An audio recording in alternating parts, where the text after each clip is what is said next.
So my reflective question is, when was the last time you asked your owners what they actually feed to their pregnant animals during pregnancy? Because that can have a massive difference on the newborn, but also on animals in later life, which we now know. So when did you last do that? And if you have asked them, do you think you know how to interpret their response properly?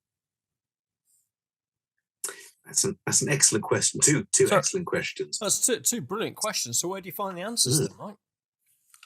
Me. Well, I'll tell you what. My 3-day course. Of course. I was going to say, I was lucky enough to have Mike as a lecturer at the RBC, so I know part of that. And having spoken to him over the years when we met up at conferences, I now know the sort of things to brush up on. If I see him walking towards me, I quickly Google what's up in nutrition, and then I can have a word with him. But you're absolutely right. I think that the majority of vets, I'd say every vet in practice, there may be a few exceptions, but every vet in practice knows far too little about nutrition to be able to answer those questions adequately. Yeah, they do. And because of that, lots of diagnoses are missed, misdiagnoses are made, or animals end up on long-term serious drugs to manage the signs, which work, but of course have secondary effects which are not desirable. And if it turns out it was not necessary to give the drugs, it's a totally unnecessary thing to be doing and potentially harmful. And there was a very interesting paper a few years ago where one of the vet schools in America, they had a cohort of dogs which had been diagnosed as having dietary allergies, right? And were on treatment for dietary allergies or other allergies.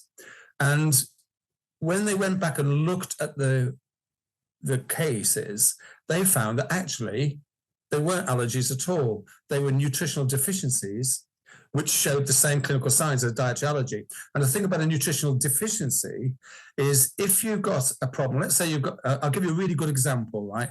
Copper. Copper is a really important trace element.